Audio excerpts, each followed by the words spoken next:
decided to make a video about Disney and feminism and how Disney reflects women. Because, you know, there's like a fourth wave of feminism going on. We thought it was interesting to make a video and compare feminism with Disney. And so we have Frozen, Tangled, Brave, modern Disney. And Diana. But it's like positive thing going on in Disney if we talk about on like feminism.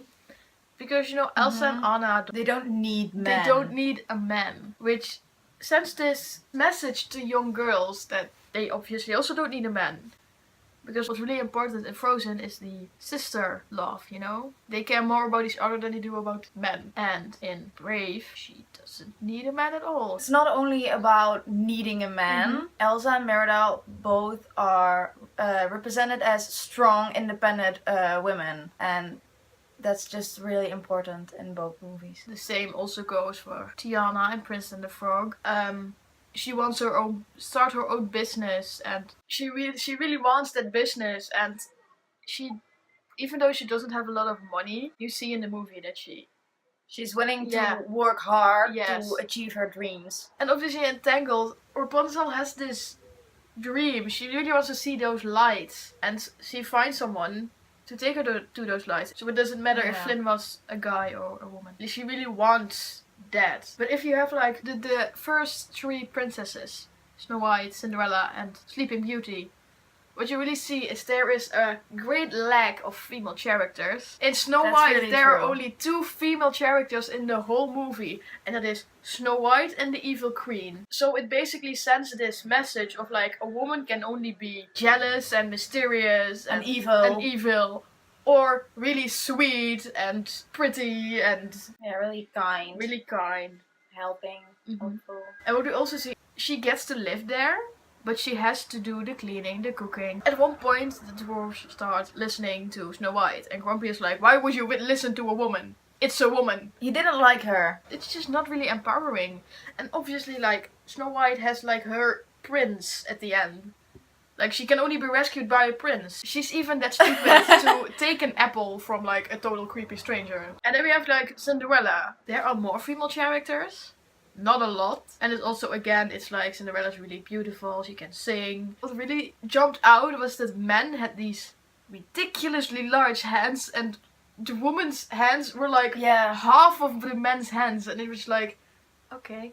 The men in the first 3 movies all had this very low voice. And all 3 of the men, like how the first 3 princesses described the men, like their dream men, was like tall, handsome, strong. It was about how they looked, not about how they acted. Yeah, the kind of stereotypical things men should have. But yeah, Cinderella. So she still gets like rescued by the prince. Yeah, and like you said about Snow White, you also see in Cinderella that women can be either very kind or evil and jealous. There's no in between. In Sleeping Beauty, the thing about Sleeping Beauty is she doesn't really have a lot of screen time, which is kind of obvious because she sleeps. Sleeping Beauty, she pricks her finger to a door and then she sleeps. She sleeps half of the movie.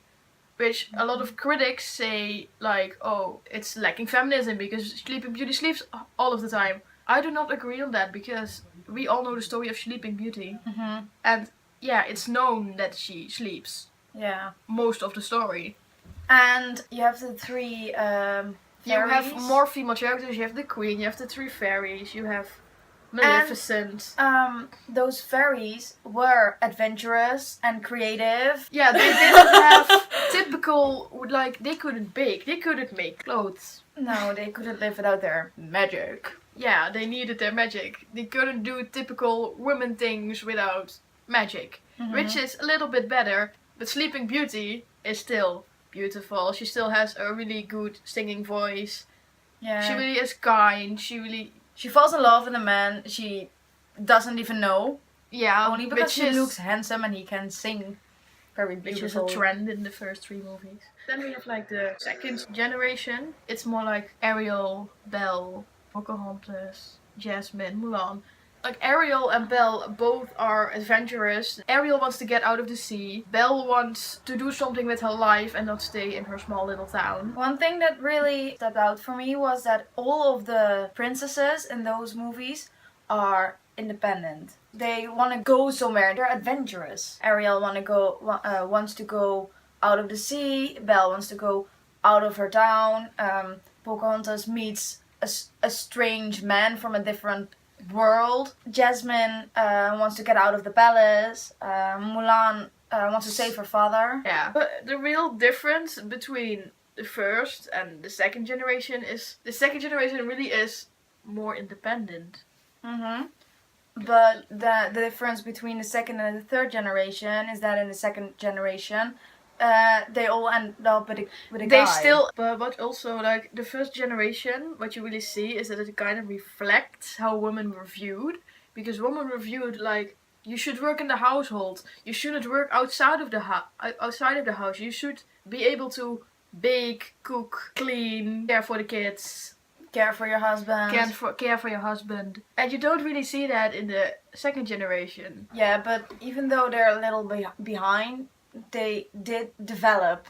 Yes. They made the princesses more interesting. They have a personality. Yeah. Because in the first three don't really have a personality. What could be better is still how the women look. In like the animation, women still have really small hands and really small feet. Yeah. Men are still built like they're really muscular. Yeah. Second and the third generation, you can also see the weaknesses of the man. Mm-hmm.